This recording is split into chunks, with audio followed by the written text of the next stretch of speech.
Welcome back to my fifth show, Comics Karma, where we talk to some of the best and funniest working comedians in the United States.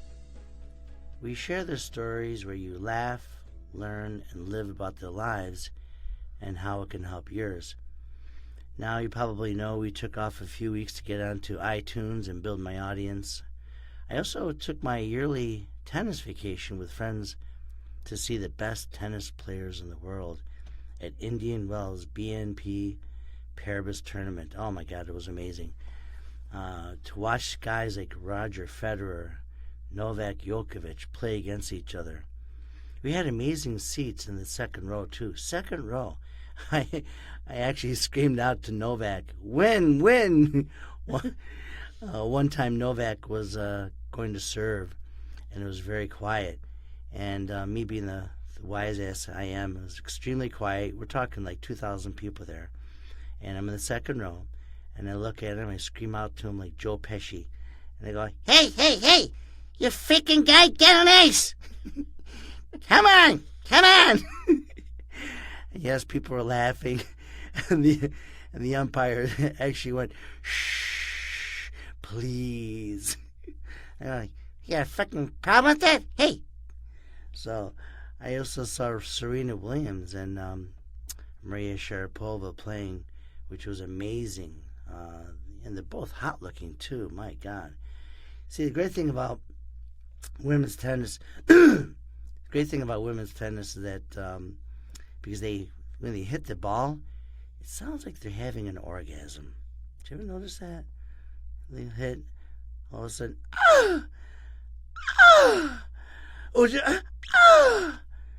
my God, that just turns me on. And I told my last girlfriend that if we don't have sex, just play tennis with me. I'd be a happy person. The best part of is when if you look up people like Serena Williams, Maria Sharapova, Roger Federer, Novak, all those, the best part of these top players is that they knew what they wanted to do the rest of their lives when they were 10 years old.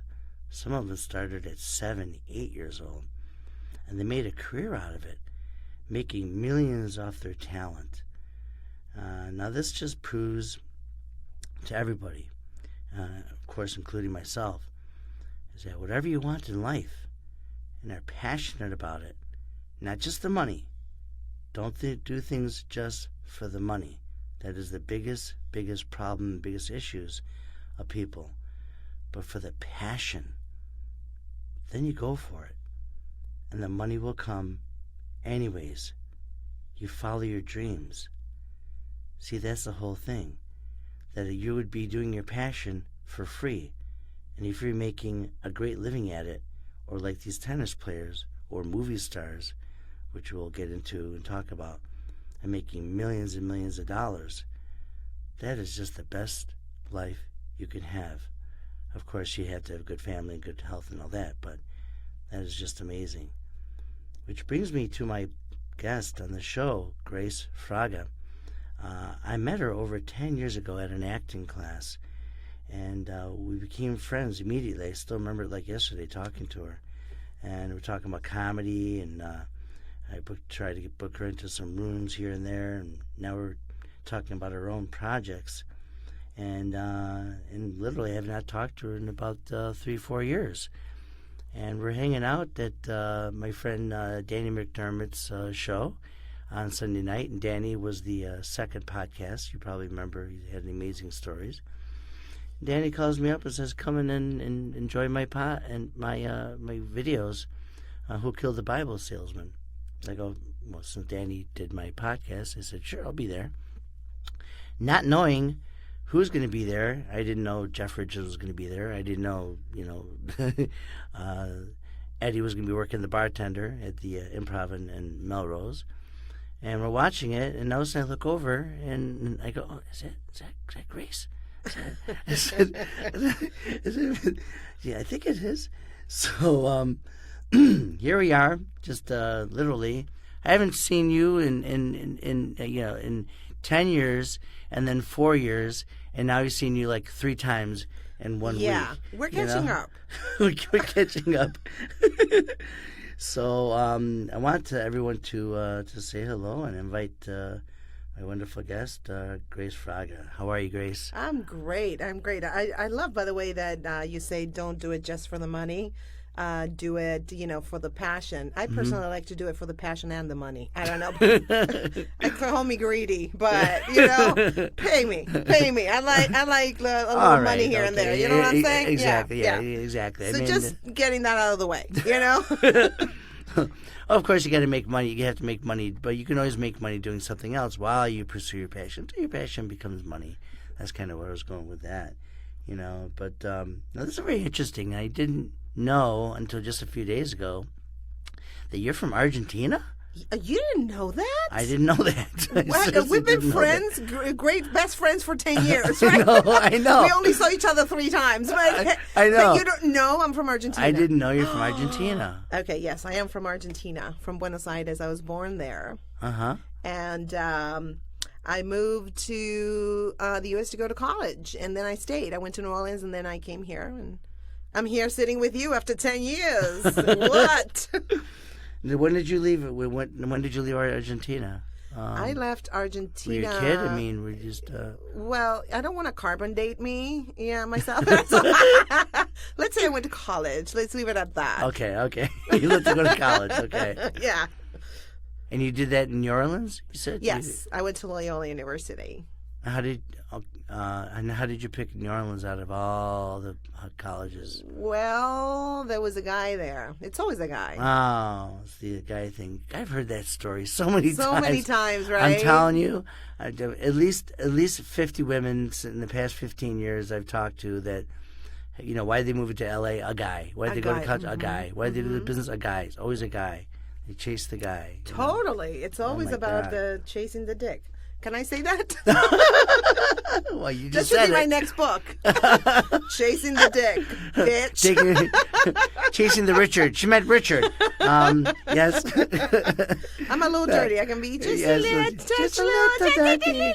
Okay. Just a little dirty. Just a little bit. Now, Okay. now the funny thing is that you don't have a thick accent. No. Like my Cuban friends in Miami. Oh my gosh! I mean, I swear to God, they talk like Al Pacino from Scarface. I go, "How you doing, Juan? How you doing, John? Oh yeah. Oh, you got a problem with me? Come on." I said, "No, I don't have a problem." You say, "Hey, here's a beautiful girl. Say hello to my little friend." That's so great. Thank you. That sounds scary. What kind of people do you hang out with? I know. And it's like, let's go to South Beach, John. Come on, hang out. It's but I do know other Argentinians. I actually have a friend, Juan. Swear to God, in my gym, and he's from Argentina, and he has a very thick accent. Really? Don't ask me if I know him. Yeah. There's 40 million of Argentinians. Yeah, I know. Probably is. Do you know Juan Martinez? Yeah, really, there's about 3,000 of Yeah, I them know. in the phone book. Yeah. Juan. Yeah, I know you're Juan, sure. Is he single? No, he's not. He's married to 2 kids, actually. Darn it. Okay. I know. My luck. So you ended up going to New Orleans. Yes. Did you end up doing your comedy there? I mean... Yes. I actually after college I opened an art gallery, and people would come in and they would be like, "You're so funny. You remind me of this or that." Mm-hmm. So why did you do stand up? And I always loved stand up comedy, always. But it's not easy to make that first step, and it's scary. So Trust I took me, I know. You know that. Everybody scared the hell out of me. Mm-hmm. Oh my gosh, and you get scared for a long time until you just don't care anymore. But Correct. In a good way, don't care in a good way. So I took this class, and of course, the graduation night I did great because it was all like very supportive people. We all did great, right. And so I was like, "Yeah, I can do this, man! Look, I killed the first night."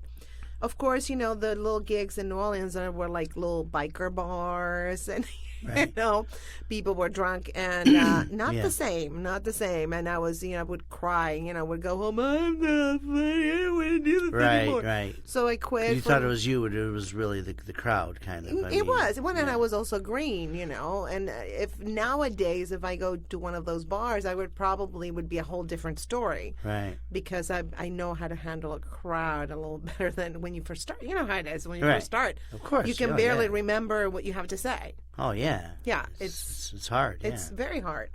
So, yeah, and I quit for a couple of years, and then I started acting, and then I started stand up again after I started acting. And a year and a half into acting, I won a Big Easy Entertainment Award for Best Actress in a comedy in a theater. So. I was so this is like 15. You started doing stand up like 15, about 15. 20 years.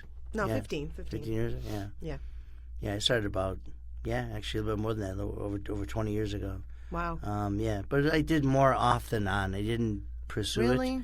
Yeah, I just was not into doing the road, and yes. the thing. I mean, I did it, and I just life kind of took me to different places and things, and really got more into acting, and now I'm really into the videos and things like that, and commercials and stuff like that. So a lot of the comedians I was hanging out with, as you know, a lot of them are just kind of boneheads, and they're just kind of negative guys, and they're not very funny, and it's like, what are we doing hanging out with these guys, So, but I did like doing it, and I love, doing it. Now I got back into it, doing it again and again, and then sort of LA, so that's great. It's fun. Stand-up comedy is like the most fun I have standing up. Yeah. Yeah, it's amazing. Yeah, you're right. I do love it. Once you get back into it again, It's amazing. It's great. Especially when you get a good audience and things like that. Yeah. I saw Dana Carvey last night, and it's amazing. After 30 years of him doing it, it's incredible. He did great. Of course, he's amazing. He's so funny. Yeah, he's very funny. With his kids and stuff like that, it's just pretty incredible. So you just decided, so then you ended up doing the Big Easy Entertainment. So yes. Does that mean you're easy? I mean, yeah, I'd like to think so. To all the guys, the single guys out there listening. Exactly. You can just email Grace, yeah. Gracia. Yeah. Exactly. That's why that's the Gracia, Grace. Your Cuban friends taught you well. There you go. Then you get the Mexicans here now. Hey, man, Grace. Gracia, Grace. Oh, let's do it, huh? You're looking good. You're looking good. Say hello to my burrito, huh?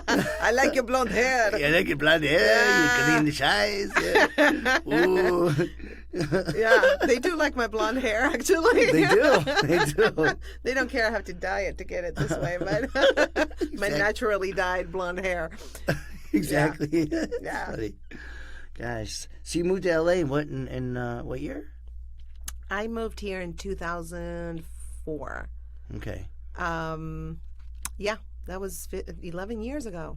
Oh, that's amazing. Wow. Yeah, that's kind of when I met you, when you first moved here. Yeah, when I was green. I remember that. Yeah, I was fresh off the boat. Yeah. Yeah, I moved here in 98, so which feels like yesterday. It's just amazing.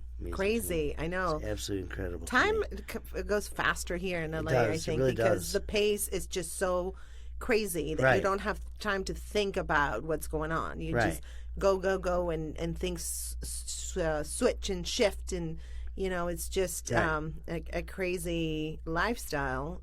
Yeah. And it's just, by the time we know it, we're going to be 90 years old and like the two old men in the Muppets, right? Yeah, right? Because we get into that What group. the hell happened to my life? I'm bald and wrinkly. Oh, my gosh. Yeah. No, John and I, for those who don't know, we get into that mode. We're like the two old men from the Muppets. Yes, and remember that? Yes. Yeah, you started, though. You're like, you have that spirit in you more life than I do. And then my inner Muppet comes out. It's just like, we start. complaining about everything. We watch like horrible comedians on stage, you know, Yeah. at the Improv a couple of nights ago, and I just look at Grace and I go, "What the hell are these guys doing? He's just where's your punchline? Where is it? They have Damn no it. jokes." They got no jokes. Oh my god. Oh boy. We almost got thrown out of the Improv We did. for texting and talking. Or the guy comes over and he goes, excuse me, could you put your text away, please? No texting. I go, get out of here, sir. These comedians suck. I know. And then we were trying to text Yeah. so that the screen would be against, Right, the guy who was watching us, like Right. a hawk. He was watching us. So we would text and pretend we were watching. Exactly. Yeah. Exactly. Yeah. I love it when you Imagine. text me. You went hi, Exactly. and I'm like, I texted back. I'm like, are you aware I'm sitting right next to you? That's I forgot. I've become when an did old, you come in? I know, I've become an old man all of a sudden, yeah. My mind turns into an old man. Yeah. You have that spirit very alive in you, John, and it's really fun I know, I to love watch. hanging out with you too. It was fun. Oh my God. So you're having fun making people laugh, and then one day Mm-hmm. you're dating this guy, and what happened? And, Well, I actually wasn't per se dating this guy. It was like our third date. And yeah, he invited me over to his house. He was actually, just to let you know, he's known in the industry, and he was friends with my friends, so I thought he was trustworthy and Okay, nice and stuff. So I went to his house. He had a condo in Santa Monica, and I went, and he made me dinner. He was really nice. Opened a great bottle of wine and stuff, and he was great. He was very attentive. Blah blah blah. And all of a sudden, I started feeling weird, and we went to, because he was a music producer, and I had written some rap songs, funny rap songs. I was like, I wrote these songs, and he was like, I'll put music to them. Let's go to my studio. So we went to his studio, and that's when it got really, really weird. He kissed me, and I was okay. I wasn't crazy about him, but I was like, Right. all right. And then it got a little rough, and he pretty much, pinned me to the floor, and I had like bruises on my wrists, and wow. just he wanted to do things to me, and I was trying to make him do other things that are a little bit less painful. Let's put it that way. And I froze. It was basically date rape, because it was completely against my will, and I didn't want it. But he was like, tell me you want it, and that's when he pinned me against, and I was like, no, and I was trying to fight him, and then he was like, tell me you want it, and I said, oh, okay, I think I am in trouble. So I said, yes, I want it, and he wanted me to say his name, and I was like, yes, I want it, and I was like, oh, God. Oh man. But not. It was just, I don't even want to get into it, but thank God I distracted him from doing other, horrible things that I would have really, have even more post-traumatic stress syndrome. So the next, I escaped basically. He was a music producer, right? Yeah. Pretty well known too. Yeah. We No won't get names. into- No, we won't get into that. But I think he put something in my wine, and he was really mad. That was another sign. He was really mad that I wasn't drinking the wine, because I felt that the wine tastes. Yeah. I felt weird, like my soul was leaving my body. And they told me that could be absinthe, but I'm not sure. I don't know what he put in there. So I stopped drinking, and he was really mad that I wasn't drinking. So I think that started the anger in him. He wanted to get his way, but because I wasn't drinking, I wasn't, I guess, Right. drugged enough. I don't know what he put in there. So I don't know. The next thing I know, I'm laying down on a bed in his studio, and he leaves the room, and I'm frozen with fear. Literally frozen with fear. I was terrified. And so he leaves, and I always thought when he left, I'm like, oh, he's going to bring a gun and kill me or something, because he was Right. so violent and so vicious that I was like, Was he gonna... drinking too, or no? Oh, yeah, he was Oh, drinking. so, okay. Yeah. So. And so he left, and he fell asleep on the couch in the living room, which I didn't know. So I was frozen there and waiting to see if he would come back. Oh, wow. When he didn't come back, then I got out of the room and I went to see where he was, and he was laying on the couch in the living room. So I just left. I was like praying to God that the door would be unlocked, and it was unlocked. So I didn't make any noise, and I was super quiet. I run that hall like as fast as I could. I've never run so fast. So I go down the stairs real quick, and I go to my car. My car wouldn't start. I freak out, and then it started. And the funny thing is that, well, not funny, but the good thing was that he had told me, "Oh, why don't you park in my garage?" You know, and I was like, No, I'll park outside. Thank God, because I would not have been able to get out. Oh, yeah, that's right. Yeah. That's right. This was before Uber, Uber, like, Lyft and stuff. Right. So I left, and when I got home, So if you parked in another place, the gate would be there, and you wouldn't be able to get out. Exactly, I wouldn't be able, So you thank God you it was a covered parking lot, yeah. Oh, right. So I got home, and thank God he didn't know where I lived, because I have a policy. I don't let guys pick me up. Mm-hmm. I meet until I know they're okay. I don't want them to know where I live. Thank God I had that policy back then, so he didn't know where I lived.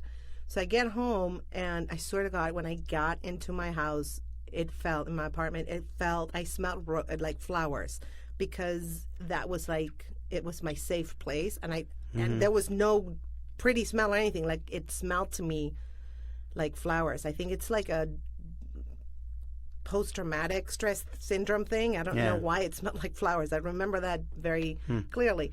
That's weird. And that day, I just laid on a couch, and I was like, I couldn't move. Like, I was frozen. Serious. That's the first thing I can remember, is like being frozen. Yeah. So I called a guy friend who's married, and I told him the story, and he was like, okay, you're a victim here.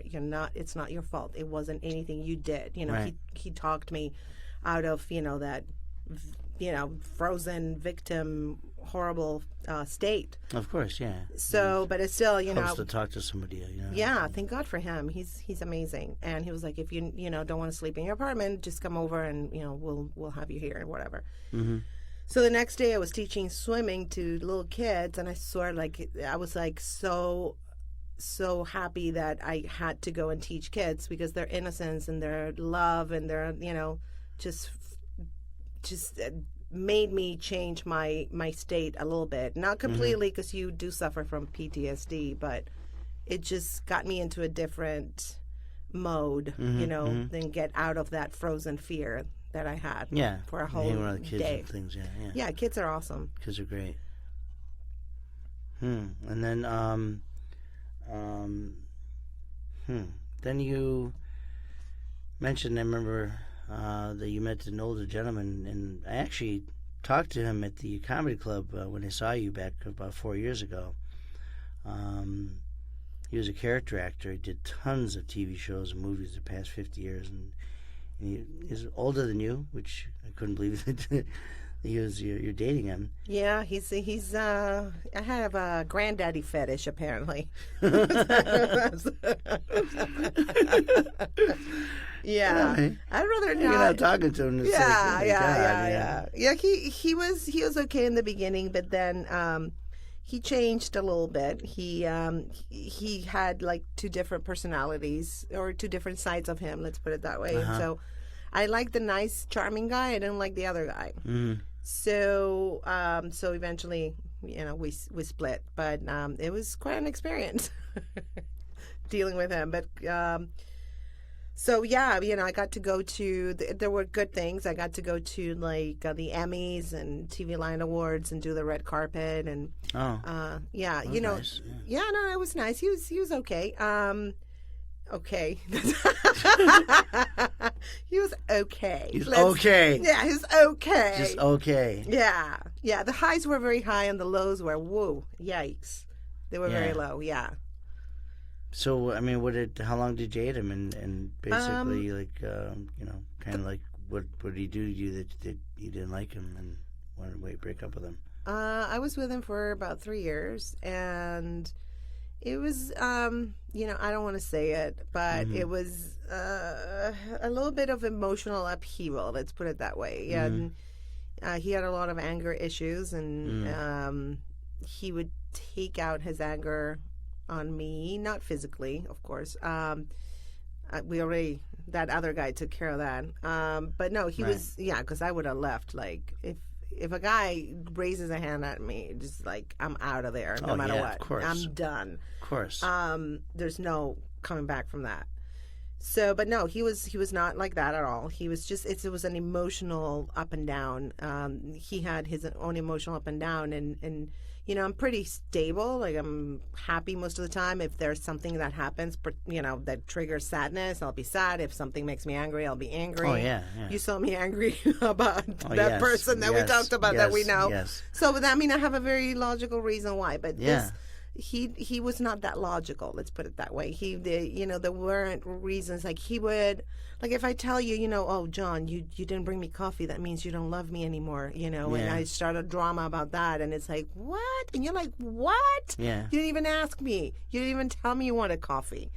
So it's that kind of insanity that's just unreasonable, unreasonable reactions that create drama. Mm-hmm. Oh, that's a good way to put it.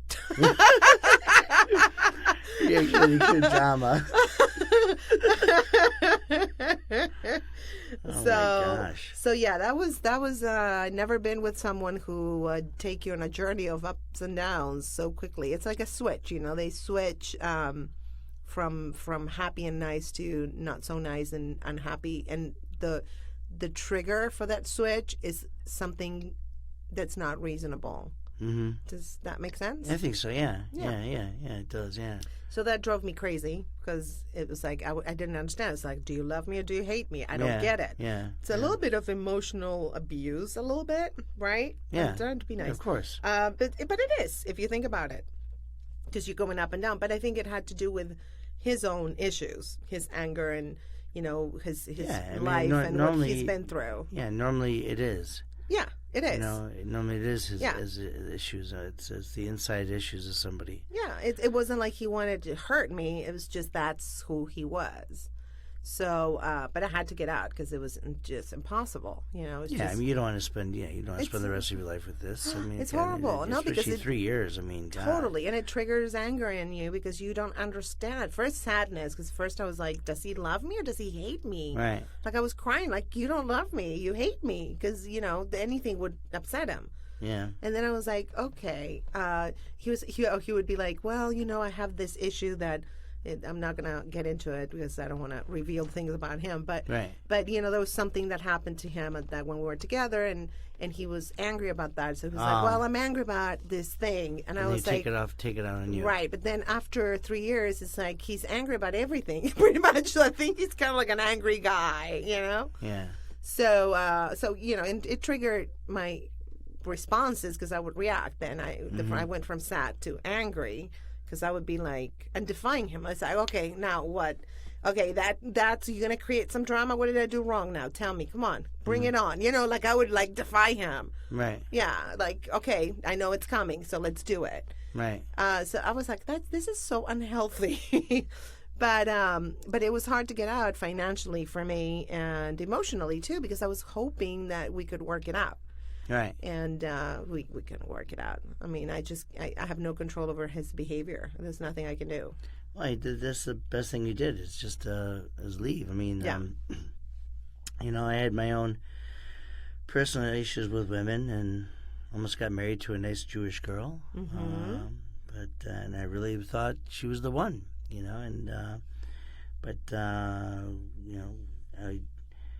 I found out that she really was not that nice. Mm-hmm. I bought a nice, expensive condo for us. I took her out to the finest restaurants, all that. And, after being with her for almost 4 years, I wanted to get married. So I asked her to marry me. We went on a beautiful 3-day cruise and all this. And she didn't expect it at all. And I hid my engagement ring in the luggage. And then, and I just said, at this age, I said, this is about 8-9 years ago. And I said, I'm getting older now. She seems like a nice girl. And I decided to get married to her, and I wanted to. And then all of a sudden, I thought she was going to change kind of like what you talked. I thought she was going to change, and she didn't. And just one thing led to another. And I remember it was like May 2007. I woke up in the middle of the morning and said, "You know what? This is not going to work out. You have to leave." And basically, I paid for everything. She never offered to help at all, ever. She just wanted to get her own way and live the life that she wanted, with my income. And it was just very irritating. I mean, we had a beautiful, huge condo. I mean, the mortgage was huge. It was making good money at the time. But isn't that amazing? It's just how do you be with somebody who just does not care about helping you? Even though I told her 100 times, help me with this, help me with that, buy the food, pay the electric, pay the gas, whatever it is, and she wouldn't do it. Yeah, she sounds a little bit sociopathic. Yeah, she's a user. She's a user, yeah. Exactly. And she was a hoarder, too, which I don't even get into that. I mean, yikes. My God. Gross. Yeah, exactly. She'd shop and buy stuff she didn't need. Buy stuff she never didn't need and never used it. And like 6 months later, I look in the closet and tons of belts and shoes and pants and boxes. Wow. With your money? With my money. Oh. Yeah. My money and a little bit of hers. That's annoying. Exactly. It's like, oh my God, you got to be kidding me, man. And so this is just freaking insane. And did she have a job? Yeah, she had 2 jobs. What? And what did she do with the money? Save it? No, she didn't save it. She blew it. She blew it. Yeah, she blew it. Wow. Yeah, she blew it on stupid stuff. I mean, she didn't make much money. She'd always just had, horrible things going on, Mm. But, yeah, it's just freaking amazing, man. Crazy. How do we get into these situations? It's like, I think because people in the beginning, like people like her or my ex, they're very charming in the beginning. Right. And they want something from you. Right. I think my ex wanted control. Yours wanted money and a lifestyle. Right. And we're like swept away because they're so charming and nice, and they're telling us what we need to hear because they know what we need to hear, the areas that we're lacking. And exactly. Yeah. I know. I think that's how they operate. And everyone wants to be loved. Everyone wants to be with somebody. You don't want to be alone all the time. Of course not, especially in the city. It's so lonely. I was just gonna say that it's just amazing. I've heard that so many times. Dating is very hard. Matter of fact, when I moved here in 1998, I went to a meeting for actors, and one of the first things I heard, literally, this is like 2 or 3 months after I moved here, and a gentleman went up to me and says, "How you doing?" I said, "I'm doing fine." He goes, "How long have you been in L.A.?" "I just moved here." He goes, "Oh, really?" I go, "Yeah." He goes, "Oh, welcome to L.A." I go, "Yeah." "Welcome to the loneliest, biggest city in the U.S." Wow. I said, "What? Really? Loneliest, largest city in the U.S.?" Mm-hmm.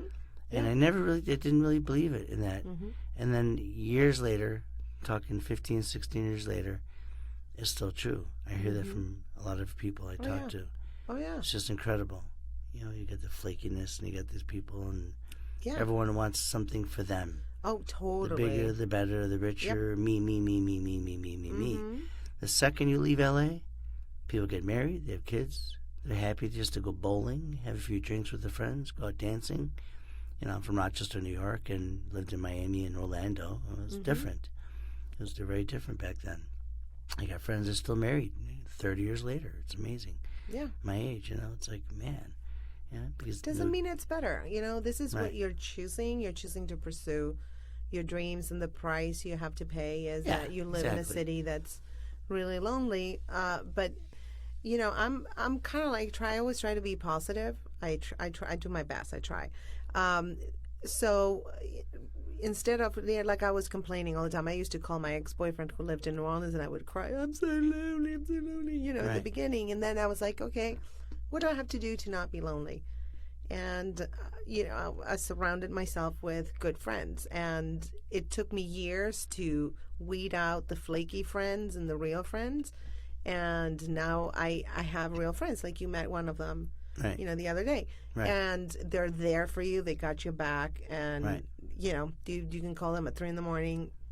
They're there if you need Right. help. So Yeah, it's true. it so takes great. it takes years, but you'll find those people. You'll attract those people It's if true. you set your mind to it. I think. Yeah. I agree. No, and that's just a couple of the bad stories. I've got a lot of great stories too, of course. Oh, yeah. I met some pretty amazing people, and I still meet amazing people. Just like last night, we had a good time. I know, wasn't it fun? It's incredible. We're hanging out with Andrew Dice Clay, and, I know. and his kids, and I thought Andrew was going to go up to and say, "Oh, how are you? What's going on? Look at my kids. Oh." Yeah. And I'm looking at him like I was looking at him from like 30 years ago. I know. Right? Hickory dickory dock and all those Yeah, jokes, I know, right? I know. Jack and Jill went up the hill. Hey, came back with 50 cents. Oh. I hear he's so he's like super nice.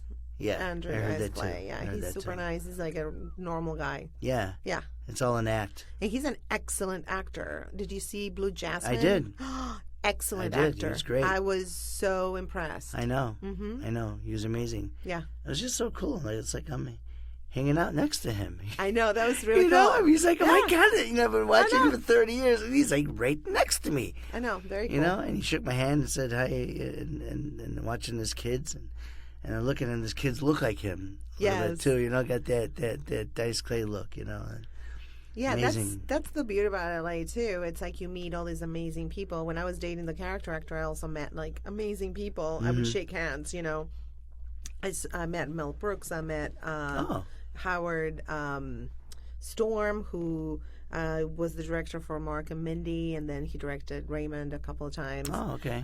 Shelley Berman, because he was an older guy, of course. This guy Right. I dated. Right. Shelley Berman. Wow, Shelley Berman. Yeah, Wow.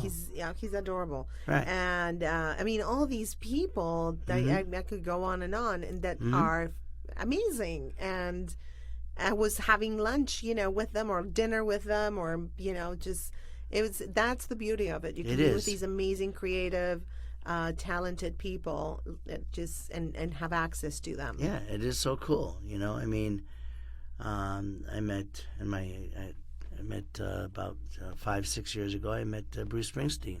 How cool! hanging out with freaking Bruce Springsteen. Dang, My God, that is so hot. I love it. It's just so great. It's like, Bruce, how you doing? I'm doing fine, John. How you doing? All right.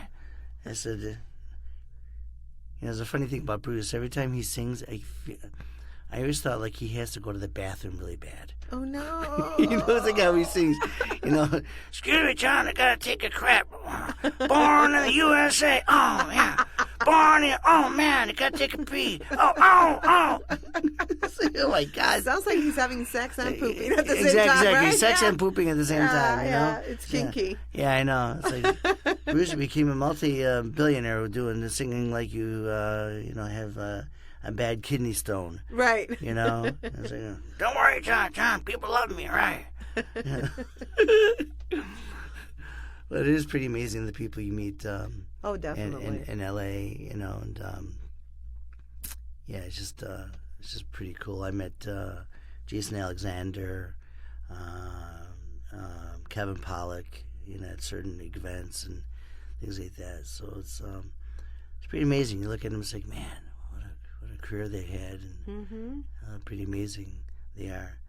And so then you, so you went through these bad situations,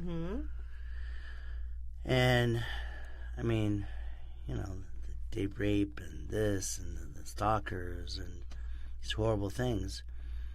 Then you went through these bad situations to do amazing things.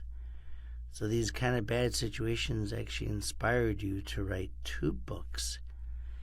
Not only did you write 2 books, but you ended up being on the Steve Harvey show. Mm-hmm. I mean, that is like a huge, huge endeavor. And that's a huge thing for somebody to do. Of course, I would love to be on the show. I love Steve Harvey. As people know, or maybe you don't know, he's a very religious and motivating speaker. Yeah. That just makes you feel like you can do anything in life with the right attitude and the team behind you. I actually bought his book, Act Like a Success, Think Like a Success. Nice. And Oprah, I used to watch, I still watch Super Soul Sunday on the Oprah Winfrey Network.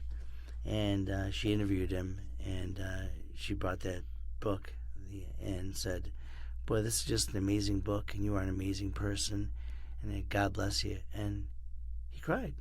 Oh. Seriously, he cried. Yeah, he cried. Oh, I love Steve Harvey. I know. And it's like I wanted to cry with him. I mean, a few tears came out of my eyes. I love Oprah. And yes. Oprah and Steve Harvey. What a team. Incredible. Yeah. What a team. And let me tell you, Steve is so funny. Steve, like I know it. But like, what's he like? Yeah. Yeah, no, he's great. We taped in Chicago at the NBC studios, and I'm telling you, he's hysterical. He has a warm-up comic. Mm-hmm. But the case that I was being a relationship coach for, because I wrote the 2 books about breakups, was this girl who wanted to get back with her ex. And the reason they had broken up was because she was sexting other guys. Mm. So Steve, during this like a commercial break, they'd like stop taping. And so Steve comes over, like instead of the stand-up comedian, he comes over to the audience and he goes, should they get back together? He was like, look, if it was me, I'd be like, run. Okay. yeah. Like, run. But the way he was just like talking to us about what was going on there, we were like screaming. He's so funny. He just started just talking and saying stuff that was hysterical about that girl, don't go back to that girl. Like, you know what I would do. So he's just, he's not only a very spiritual person and very inspiring person, but he's also funny as hell. Yeah. So funny. Yeah, he is funny. Yeah, he was just improvising everything. We were screaming. It was so funny. It's incredible. So what are some of the things that you guys talked about? And just about your book and a few other things? Well, actually, what we did is they had me as a relationship coach, and so Steve would ask me, like, well, what do you think about this or that, about the people, should they get back together? And if they get back together, what should they do? Blah, blah, blah. So I gave my answers, and then the thing is, like, the producers will come, like they prep you, like, what would you say? And then they're like, then they kind of you tell you, well, maybe you can say go this route or that route. And so in the middle of the show, when they were like a commercial break or whatever, producer comes and says, okay, we changed how you answer that question. This is what you got to say. So you got to have like really good improv skills, because they switched they 2 seconds before they were taping. Well, they tell you what to say, and they kind of... You had everything. Really? They made you prepare something, and then they changed it because they go on the go. It's like whatever is developing from the situation between the girl and the guy and Steve talking, then they kind of guide you towards what you got to say. Huh. Yeah, so, I didn't know that. A lot of people don't know that. Oh, yeah. See, it's not just you. It's up to the producers, and they kind of tell you what to say and how to do it. Yes, they do. They prep you. I had my own dressing room with a little refrigerator. Oh, man. With my name. Damn. Yeah, it was hot. It was really hot. And the best thing was one of the producers, this was in Chicago, right? In LA, I'm fat, of course. But in Chicago, I go there, and the producer looks at me, and she's like, girl, you are tiny.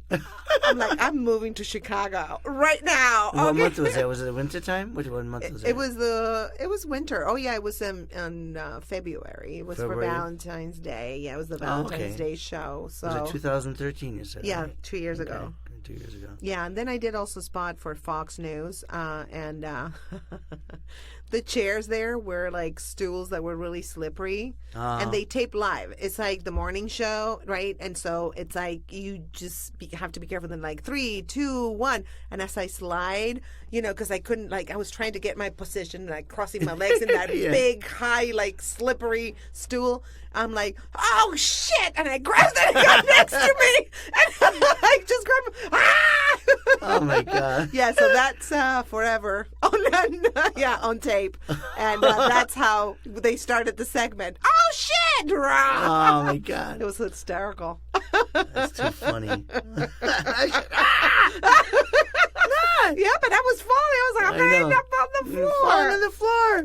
too fun. Tiny woman falling on the floor. Tiny woman. No, this was in San Diego. I wasn't tiny. San Diego. No, Okay. Not tiny. Just checking. No, this is for this was Fox News, Fox in News, San Diego. okay. Yeah, no. The Steve Harvey I know, you're show. right. San Diego, everyone's freaking thin as rails. Right. I know. No, Steve Harvey, honey, they gave me a nice real chair. They had wardrobe. They had my size. Okay. No, it was great. I would do that show again in So no what's time. the name of your books and what's it about? Well, but I have 2 books, and they both have the same name, Love at First X. And the first one is the comedy version, where it's basically don't discard your exes, use them as resources. Like, the idea came from me having like different exes that help me out, and of course I help them out. But like one of them is a lawyer, an entertainment lawyer. And so he's always like giving me, advice for free. I don't pay for my entertainment lawyer. Oh, right. Another one, does other things. So I was like, I should write a book and make a parody of it, So basically I live in, have all these exes, and it's like Alice in Wonderland with my exes, and I get their houses and half their shit, kind of thing. So that was the premise of just ridiculous. It's silly, and of course a lot of funnies and caricatures and drawings that came from this sick brain of mine. And the other book is the self-help edition with actually after I broke up with that character actor, I had a rebound guy for 10 months, and then we broke up. And so I had 2 breakups in like a year. So to break up from relationships. So I was like, I got to write a book about breakups and whether you want to stay friends or not with your ex. And so that one helps people through a breakup. It's really, I've had people tell me that it helped them through their breakup and make them feel a little better, or at least laugh for a little bit. It's funny. Since I broke up with my ex, we're talking, 7-8 years ago. I never talked to her again. Never. Well, because never. she was a user. Same with the character actor. She never called me, never emailed me. I can't. You figure she would never. I mean, you figure after so many years she would just pick up the phone, right? No, because they call me, but they'd reached such a level of like horribleness, exactly, that you can't go back. Like she knew I didn't know anything to do with her. Like my ex is so toxic. That actor.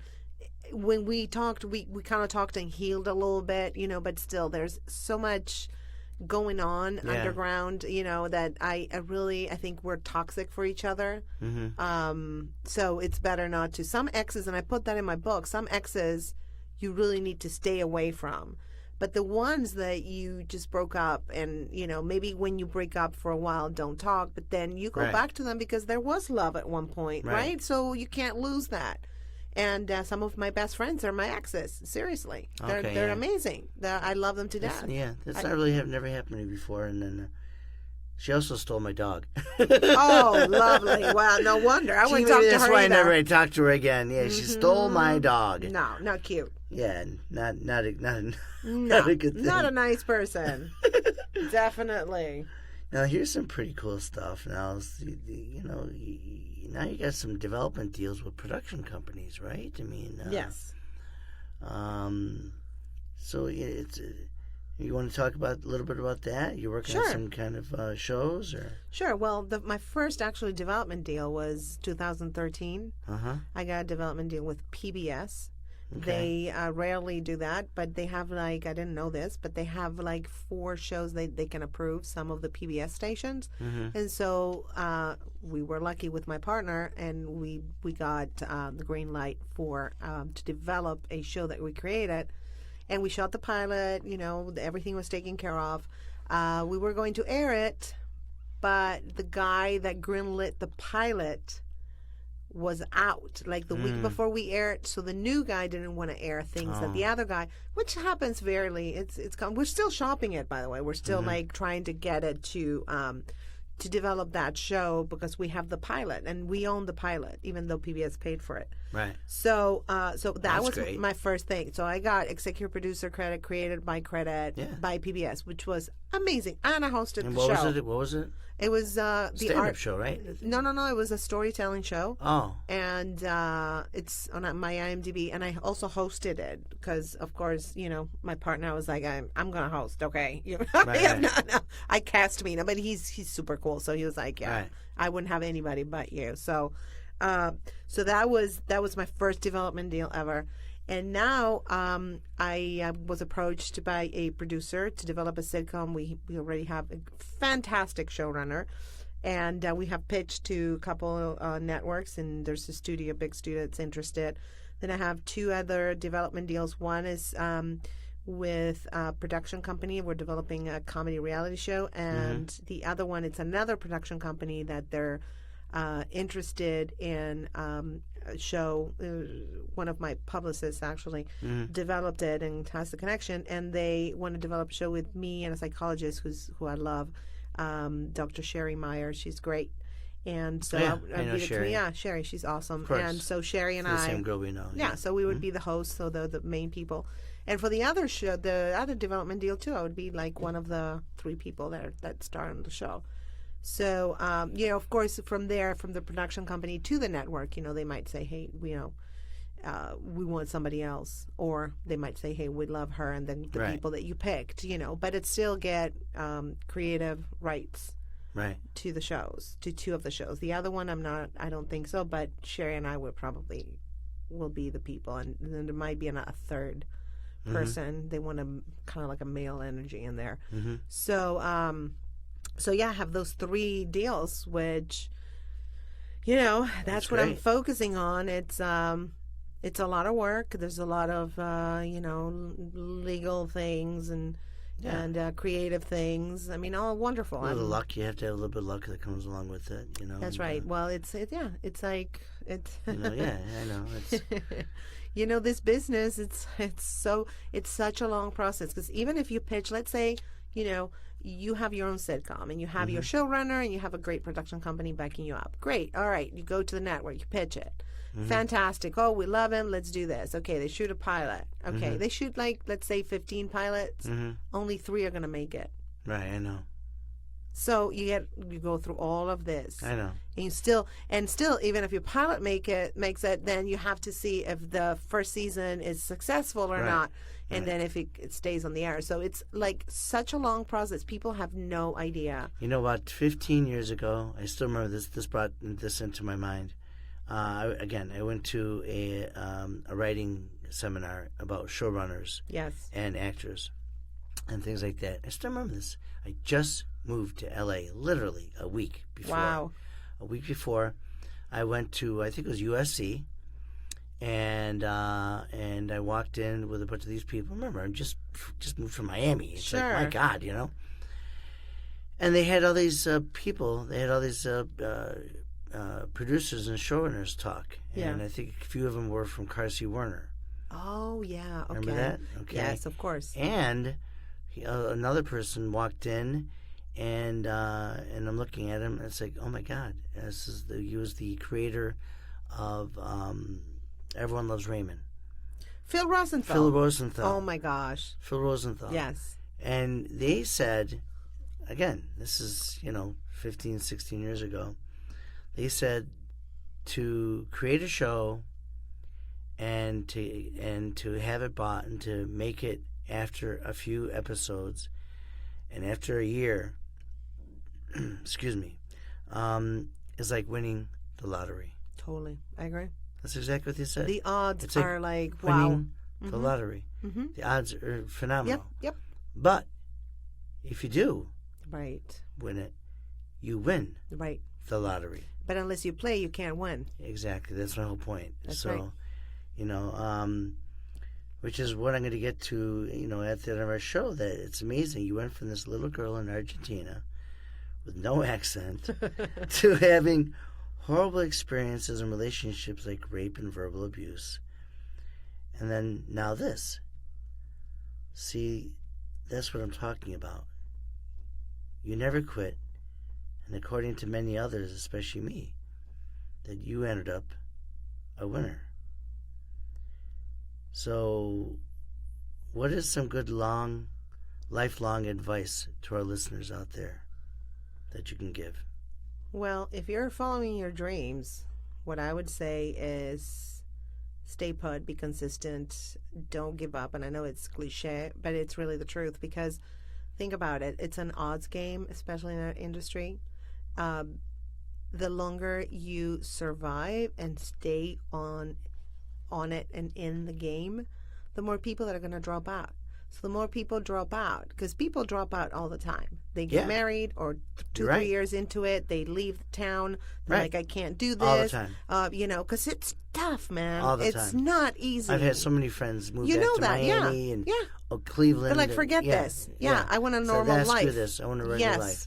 Yeah. So I think if you stay put, if you surround yourself with like-minded people who have faith in your talent, that have your back for real, then eventually you will get what you want, because you persisted and you stayed focused and you wanted it, obviously, more than the other people that dropped out.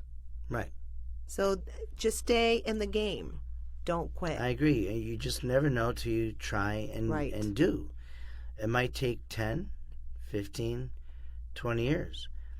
It does not matter as long as you do it and then make it, and you will. That's the whole thing. That's the whole idea behind this podcast, is you laugh, which you made us laugh a lot. So did You're you? So sweet and nice. I try. and learn about some of the things that you went through. Pretty incredible things. I mean, gosh, you could have died, you know? Yeah, literally, I thought I was going to die. Mm-hmm. You really could have. I really did. And then through that, we learn. And laugh, live, and learn. And that's what we did. So I just want to say thanks again to my good friend, Grace Fraga. You can see her videos and comedy schedule at www.gracecomedian.com, and another great site, and I went on there a couple of days ago, www.juanalaff.com. That's JUANAHLAFF,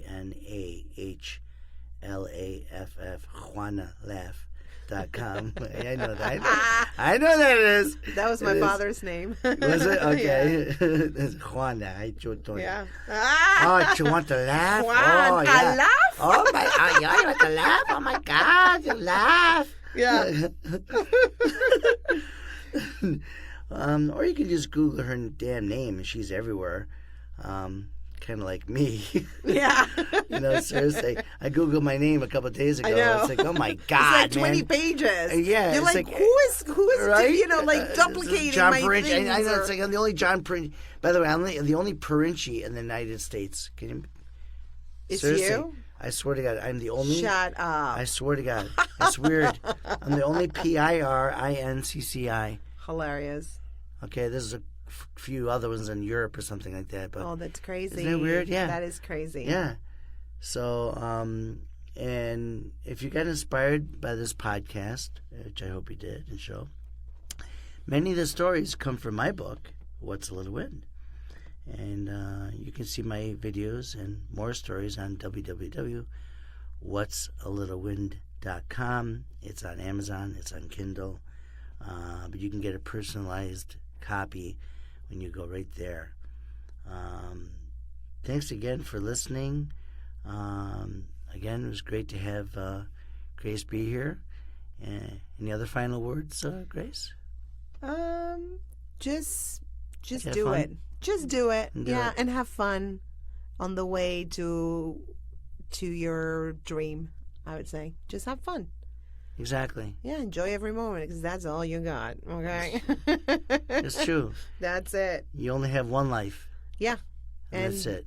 This moment, this is And the this is- moment that I have. Whatever I want in the future or had in the past doesn't matter.